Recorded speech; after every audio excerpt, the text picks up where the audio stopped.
Hey guys, welcome back to a new video. I'm Stephanie West. I'm a licensed counselor here in the state of Michigan and owner and operator of In Progress Counseling. Today I want to invite you into the understanding how nefarious perception of helplessness actually is. And this is something where, now the lens that I use, I'm a very solutions focused. I am, very much a strengths-based counselor. We look into your story, we see what you do well.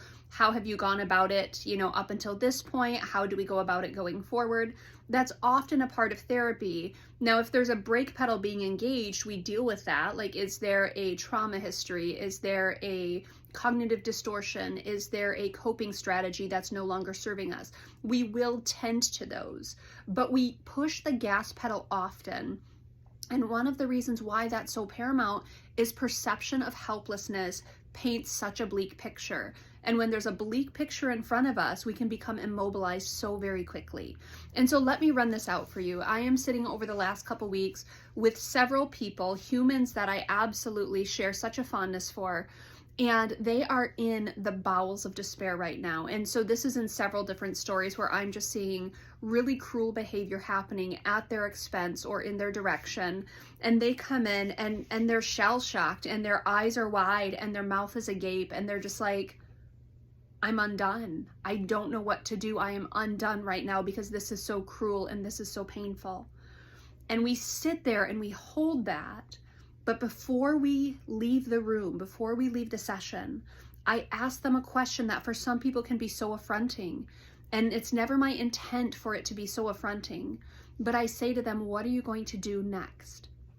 And a lot of times they're immobilized and they're saying, I can't. And it's like, we can't not figure out what the next quarter step, half step, eighth step, whatever it is. You cannot be immobilized here because that particular lens will paint such a dreary picture going forward. And you are not helpless. We have choice in every context. We don't have choice with all the things that happen to us, but our response is within our control. And that's where I have to camp out with clients. When they perceive helplessness in their story, we have to dislodge that fear. Because unfortunately, if they surrender to the understanding that they are helpless, or they surrender to the perception that they are helpless, almost invariably we will get gridlocked and it will just elongate the pain in really significant ways. And so, for example, I had one of my clients in here and I said to them, what is something you can do this week that is loving, that is altruistic, that is generous? And in that conversation, the client just started sobbing. And she said, I just brought food to a family that I knew needed food. And I said, oh, thank goodness. You're putting good into the world, because the one thing you need to know right now is that there's still good in the world. Because your life right now has so many pain points and so much hard.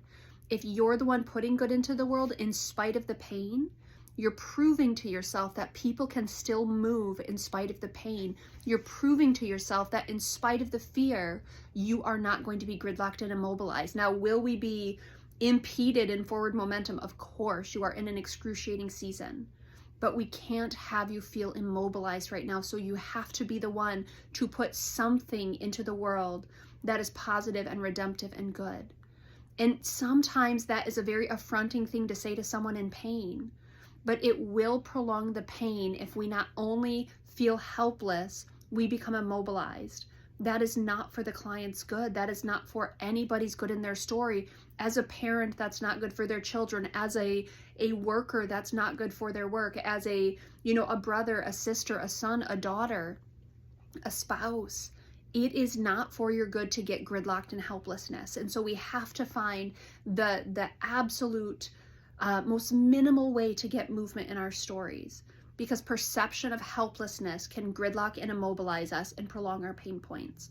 And so if you are in a season right now where everything, it feels bleak, seems bleak, it's volatile, it's disgusting, it's awful, I'm going to ask you, is there something you can be doing to remind yourself that not the whole world is vile and awful and disgusting? You can be the person who gives yourself an iota or a glimpse of something good right now. And it's hard. It is the path of most resistance. but it's also the path that will show you that movement is possible in spite of the hurt. And sometimes if that's the only thing we get to cling to in a season of high distress, it can be a life-saving thing to get to cling to.